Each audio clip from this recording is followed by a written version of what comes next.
Bonjour chers amis, compatriotes et concitoyens. Je souhaite vous parler aujourd'hui d'une question qui va sûrement déterminer le débat politique et social dans les mois qui viennent. C'est la question de ce qu'on appelle le sceau fédéral européen. Ce sceau fédéral que Macron a lancé lors de sa visite, bien entendu, à Berlin et à Strasbourg préalablement, alors qu'il n'en avait presque pas parlé pendant sa campagne. Bravo la démocratie. Et donc c'est celle du passage à une Europe fédérale. Qu'est-ce que c'est qu'une Europe fédérale? Une Europe fédérale, c'est une Europe dans laquelle les différents États membres de l'Union européenne deviennent en fait des provinces subordonnées ou des États subordonnés à un empire beaucoup plus large, beaucoup plus vaste qu'elle ou qu'eux. Un peu sur le modèle des États-Unis où en fait les États comme le Wisconsin ou comme l'Alabama par exemple sont en réalité, bien sûr, sont subordonnés, bien évidemment, au pouvoir fédéral, aux États-Unis d'Amérique. Et là, il s'agit d'aller vers les États-Unis d'Europe. En clair, ils ne vous le disent pas parce qu'ils savent bien que ça ferait réagir très fort le peuple français. Il s'agit d'en finir avec une République française indépendante et souveraine. Et notamment avec cet article de la Constitution, plus exactement de la Déclaration des droits de l'homme, annexée à la Constitution, qui stipule que, je cite, « la souveraineté appartient essentiellement à la nation ». Je croyais, comme ça, naïvement, que le chef de l'État était le garant de la Constitution, alors qu'il est le premier à tenter de la violer. Alors qu'il était aussi le premier à tenter de violer le vote souverain du peuple français en 2005, lorsque par référendum, il a décidé qu'il n'y aurait pas de constitution européenne, c'est-à-dire pas de constitution d'un État européen. Une constitution, comme son nom l'indique, constitue un État. Et donc, depuis cette époque, depuis 2005, c'est donc inconstitutionnellement que l'on vous impose le drapeau européen sur les édifices publics, ou que Macron fait jouer l'hymne européen en premier avant la Marseillaise quand il est élu. Ils veulent maintenant aller plus loin, ils veulent aller vers l'État fédéral européen. L'expression n'est pas de mon cru, c'est pas polémique, c'est l'expression d'Olaf Scholz. C'est ce qu'il a employé comme expression lorsqu'il s'est présenté pour la première fois devant le Bundestag en tant que nouveau chancelier dans son discours d'investiture. Donc c'est quelque chose de tout à fait officiel. Et ça se marquerait par quoi? Eh bien, le dernier vestige de souveraineté nationale dans notre pays, pour notre pays, en Europe, c'était le droit de veto, c'est-à-dire le fait que les décisions devaient être prises à l'unanimité, des décisions importantes. Et donc, éventuellement, la France pouvait encore dire non sur des sujets qui lui tenaient à cœur et qui relevaient de ses intérêts fondamentaux. Là, on passerait à la règle de la majorité. Et par conséquent, si la France était minoritaire sur un sujet social, par exemple sur la sécurité sociale ou sur les retraites, ou sur un sujet de guerre et de paix, par exemple la marche vers l'armée européenne et la guerre contre la Russie, avec tout ce que cela signifierait, c'est-à-dire l'anéantissement de l'Europe et de la France et de sa population en clair, eh bien, elle ne pourrait plus dire non. Du même coup, d'ailleurs, qu'adviendrait-il de son siège au Conseil de sécurité de l'ONU? Qu'adviendrait-il de sa force de frappe qui, quand elle a été créée par le général de Gaulle, visait à protéger exclusivement le territoire national? Là, il est évident que cette force de frappe, ensuite, dans le cadre d'un État fédéral européen, serait un élément de la panoplie générale de l'OTAN, que notre force de frappe devrait donc couvrir l'ensemble de l'Europe, et que si par exemple il prenait la fantaisie au va-t-en-guerre en chef de Varsovie d'attaquer la Biélorussie ou d'attaquer la Russie, ou tout au moins de créer des incidents de frontières avec ces deux pays, eh bien la France serait, de par son appartenance à l'OTAN et à l'Alliance Atlantique d'une part, mais de par son appartenance aussi à l'État fédéral européen arrimé à l'OTAN, entraînée dans une guerre mondiale, y compris alors que très vraisemblablement 90%, qu'est-ce que je dis, 99% des Français, tous les gens de bon sens, se refusent à cette perspective exterminatrice. C'est dire si l'enjeu est donc capital, si l'enjeu est important. Il faut tout faire pour empêcher cet État fédéral européen de se mettre en place, en particulier par l'intermédiaire de ce vote à la majorité que voudraient instituer en changeant les traités Macron, Olaf Scholz et quelques autres. Alors ici, je m'adresse non pas à Macron, parce que ça ne sert à rien, il est là pour achever de casser la France, il est là pour achever de dissoudre le peuple français dans l'empire euro-atlantique dirigé par Washington mondialement et par Berlin localement. Donc il fait son travail. Il fait son travail au service de l'oligarchie. Il fait son travail au service du MEDEF, qui déjà dans son manifeste de 2012 intitulé « Besoin d'air », A-I-R-E, donc besoin de surface, indiquait qu'il se prononçait, le MEDEF, pour les États-Unis d'Europe dans le cadre de, je cite, l'Union transatlantique. Donc tous ces gens veulent liquider la France, veulent liquider la République française en faisant de cette République française une simple dénomination territoriale et qui n'aurait pas plus d'importance à l'arrivée, je le répète, que l'Oklahoma ou que le Delaware aux États-Unis. Alors cela étant, effectivement, la question se pose, et la question se pose pour les gens de gauche. Elle se pose aussi d'ailleurs pour ceux qui, à droite ou à l'extrême droite, ne veulent plus désormais, c'est clair et net de la part de Marine Le Pen, sortir de l'Union européenne, sortir de l'euro, et encore moins sortir de l'Alliance atlantique, puisqu'elle ne propose que la sortie du commandement intégré de l'Alliance atlantique, ce qui ne nous tirerait pas d'affaire en cas de guerre avec la Russie. Elle se pose à ces gens-là, mais là je les laisse se débrouiller entre eux, puisque c'est pas on l'a bien compris, ma tasse de thé et l'expression est faible. Je me tourne vers notamment les gens qui se réclament de la nouvelle Union populaire écologique et sociale, la NUP. Je me tourne spécialement vers la France insoumise et vers les militants du PCF. Au passage, je ne me tourne pas vers les dirigeants du Parti socialiste, ni vers les dirigeants d'Europe Écologie Les Verts, puisque depuis toujours, ces gens sont des partisans de l'Europe fédérale, des partisans de l'intégration européenne, et donc en réalité des partisans cachés de la disparition, de l'effacement définitif de la France. Je rappelle la phrase ô combien perverse de François Mitterrand déclarant « La France est notre patrie et l'Europe est notre avenir », ce qui veut dire que la France est notre passé et que l'Europe est notre futur. La patrie, c'est le pays des pères, et donc ça regarde vers l'arrière.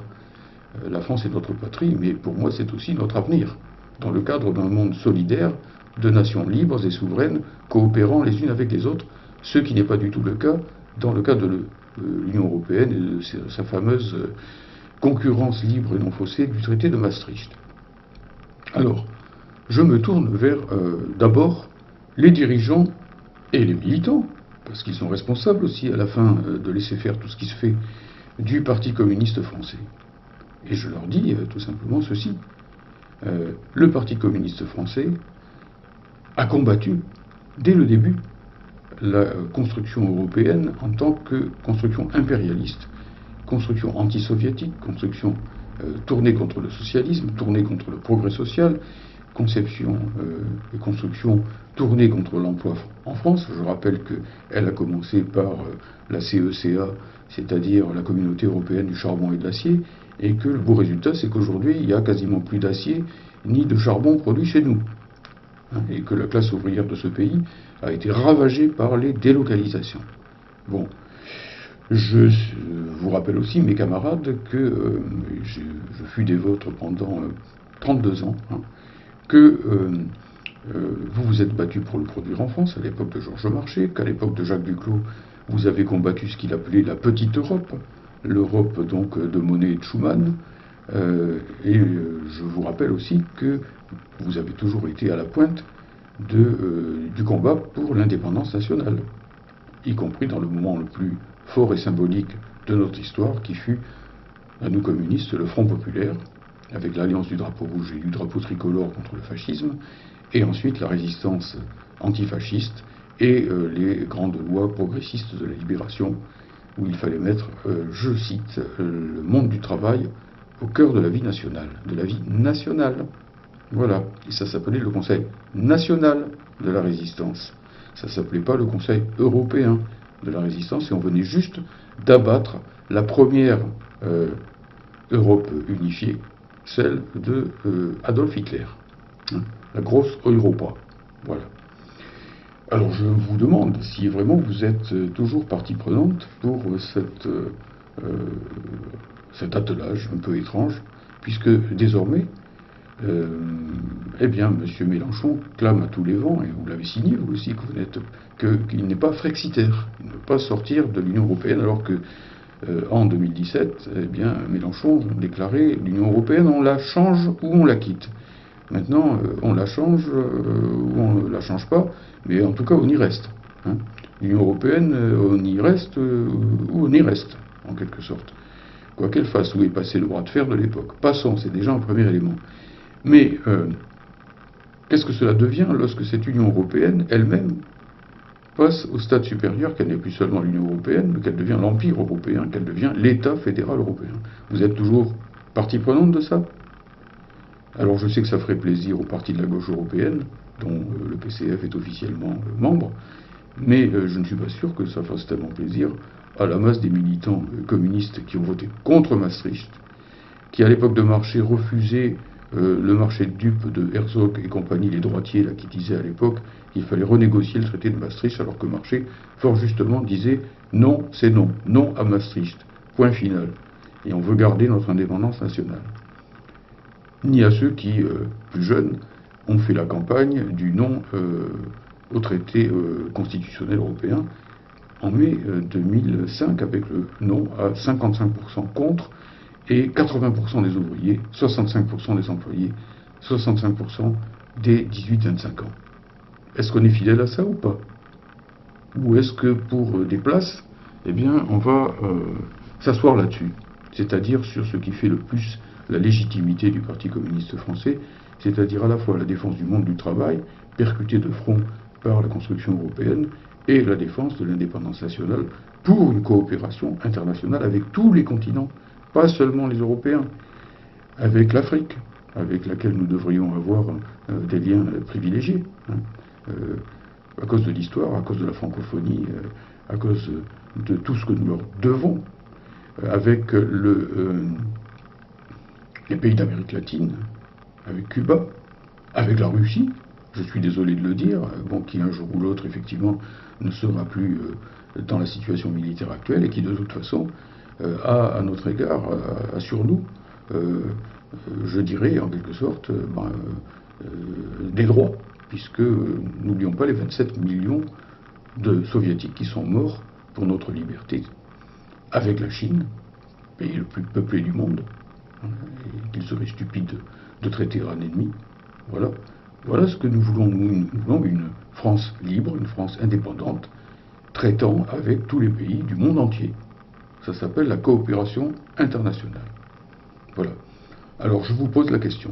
Alors j'entends que M. Mélenchon et que l'accord NUP, entre guillemets, voudrait désormais donc une désobéissance sur certains points écologiques et sociaux. Ils ne sont d'ailleurs pas tellement bien précisés. Bon, pourquoi pas? On verra bien. Moi, je suis toujours de ceux qui pensent avec le PRCF qu'il faut sortir de cette Union européenne et qu'il faut en sortir par la gauche. Et en tout cas qu'il faut mettre ça sur la table, sinon il n'y a pas de rapport de force et ensuite on se fait rouler, écraser comme Tsipras en Grèce.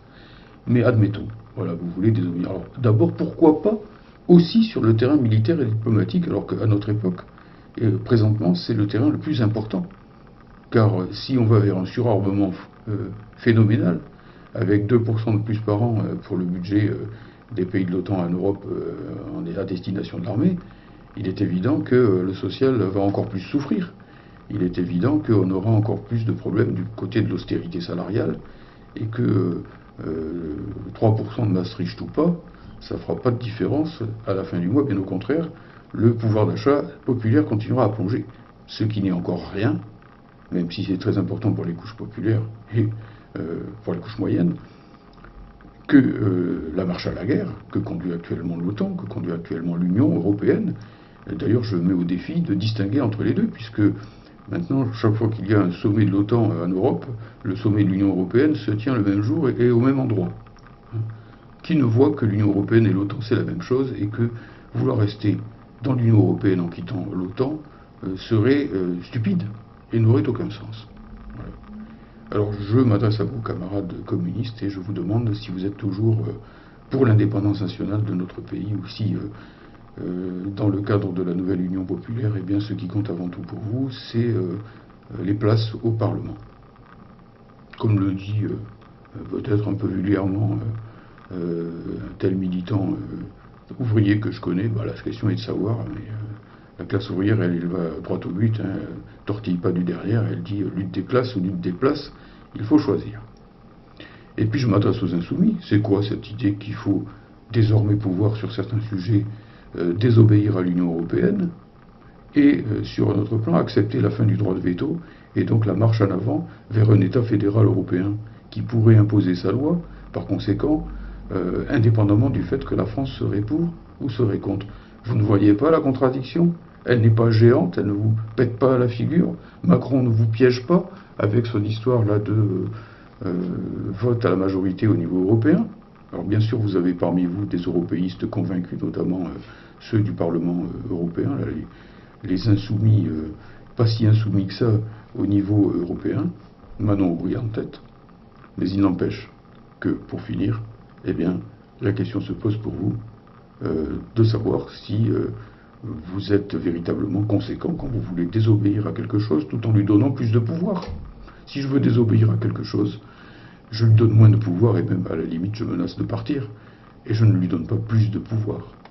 C'est très grave parce qu'il y va de l'indépendance nationale. Êtes-vous vraiment la France insoumise? Êtes-vous vraiment pour l'insoumission française? Êtes-vous vraiment des indépendantistes français comme disait Macron, oh je m'excuse pour ce triste lapsus, Mélenchon en 2017? Ou bien est-ce que à petits pas vous n'êtes pas en train de rallier l'Europe supranationale? Voilà. Je vous pose ces questions sans malice, avec tristesse, parce que le sort de notre pays est en jeu. Moi, je ne veux pas assister de mon vivant à la dissolution finale de la République française. Je veux briser la marche à la guerre entre la Russie et l'UE, OTAN. Et c'est dans cet esprit-là que je m'adresse à vous en vous demandant de réfléchir. Merci de votre écoute.